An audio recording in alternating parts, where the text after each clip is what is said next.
This was a great question. Will you elaborate on the shift that happens when you make decisions to live opulently? Example, flying first class no matter what. I'm assuming there is a shift. Yes. And if I also want to have a responsible relationship with money, how does this figure in with budgeting? Do you budget, or is that word constricted? Okay. So first, I asked Bob this very question. I asked Bob this very question. So let me approach it from what he taught me and how I made the shift. Okay. Everything begins to shift when you decide to shift your thoughts. That's all there is to it. That is the bottom line. It's a process that builds momentum through repetition. You decide, this is what I want. This is what I want. Focus on it, affirm it, get emotionally involved on a positive note, and the rest comes naturally. Now, it really does, but it's very hard to believe that when you're on the other side looking over the fence saying, are you sure it comes naturally? Because it doesn't feel very natural to me. So remember when I told you the story about blurting out to Bob, which I tended to do. I would just blurt this stuff out that I had not even thoroughly thought out before. And I blurted out to Bob that I wanted to live in Laguna Beach, but it was so expensive. Like I didn't even finish the sentence. I didn't say, I want to live in Laguna Beach, period. But it's so expensive. It was just a run-on sentence. I really want to live in Laguna Beach, but it's so expensive. And then I got that silent thing from Bob, that silent thing that was always like, oh, okay, it's going to come. It's going to come.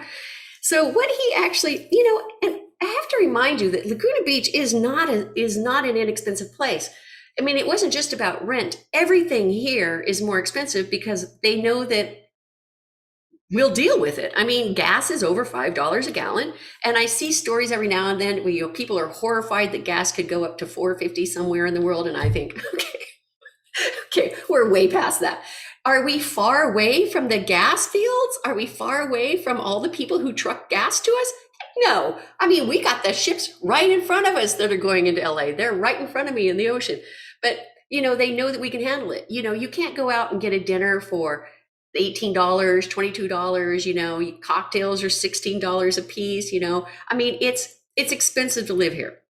It's expensive to live here.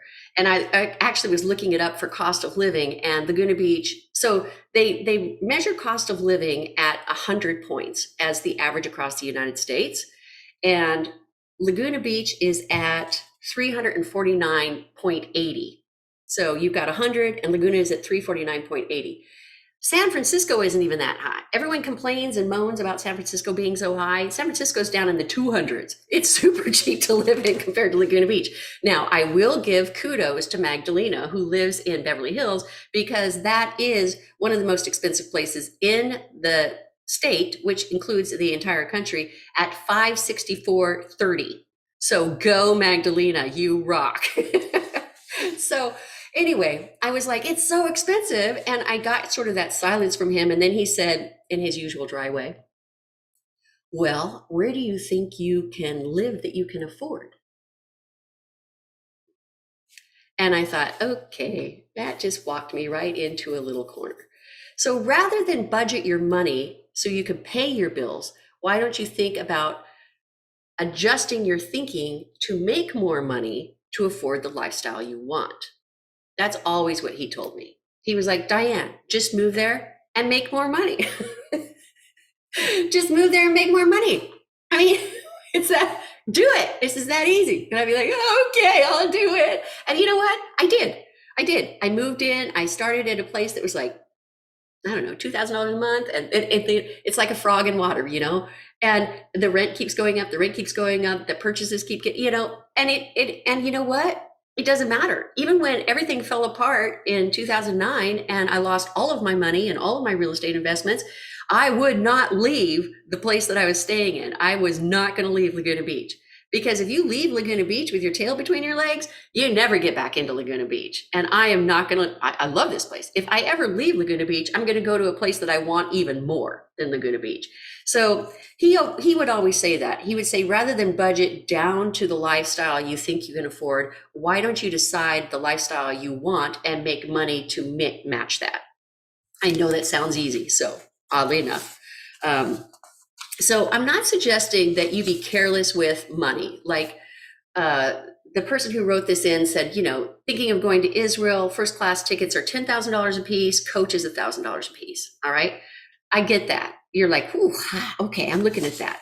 But remember first, before I get into different pointers that you can do, remember that the energy of money is governed by law. It obeys the law of physics like everything else in the world. So if you think about flying a kite, right? You've got the wind against the kite, which is the repellent, and you've got you pulling on the string, which is the attractant. You're the attractive force. The wind is the repelling force, right? If you let the kite slide through your fingers, right? If you let the string slide through your fingers, the wind has more power than you do. If you pull the kite towards you, you have more attractive force and power than the wind does. If you have equal force holding the kite and the wind doing its thing, the kite is balanced and it does not come near you or farther away from you. It stays in one place. Okay. So when you apply that to money, it works the same way.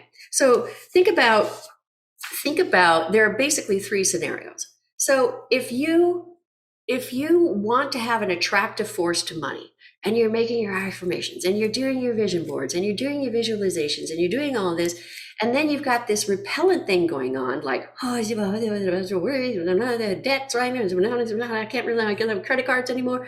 You've got this attractive force and this repellent force. Money is not really going to come to you, and it's not really going to go away. It's going to stay in this space where you make enough money to get by, but you're not making more money and you're not losing a whole lot of money. But for the most part, every dollar that comes in is going back out the door. It's just this cycle of staying in this space. Okay. Now, when you apply more of a repellent, if you get into that thing, the weeds, right? Where you're like, you're telling your friends, I didn't make much money this year. And your CPA is like, you didn't make much money this year. and you're in that space of, I'm really worried. I don't know if I can really make my bills happen. I don't know if I can continue to put the debt on my credit cards. I don't know. And you start going into this cycle, you're creating more of a repellent force. What's going to happen? Kite's going to move away from you. Money's going to move away from you, right? When you have an attractive force, when you build that attractive force in, the money rolls right into your hands. It's how it works. So the key is to be more attractive than repellent. That's it. The key is to be more attractive than repellent. So when I think about that, I think about, remember when I taught you about focus wheels, Abraham Hicks and the wonderful focus wheel that they do? And the reason you do a focus wheel is because you don't want to run to the merry-go-round while it's swirling like this, and you're going to say, okay, I'm going to buy those first class tickets for $10,000 a piece to Israel. And you try to get on the merry-go-round and you go boom, and you get all scuffed up and your knees are scraped and you're in the bushes, right? Because you can't make that big of a jump. You can't make that big of a jump. So you want to ease into the process. It's an immersive process. It's like I just said, I was like a frog in cold water, and you just start turning up the heat, right? That's what happened when I moved to Laguna Beach. And I don't mind the heat, but I mean, I'm paying significantly more than I was 20 years ago when I moved to Laguna Beach. And now I'm buying a home in Laguna Beach, and they are significantly more than they were 20 years ago. First thing I should have done, but I'm not a shoulda person. So at any rate, when you think about it, you think about money, and it feels good to have this attractive force. If you're thinking about money and it feels bad, you're creating a repellent force. That is the bottom line. So if you keep playing this do-si-do, it's never going to really move towards you.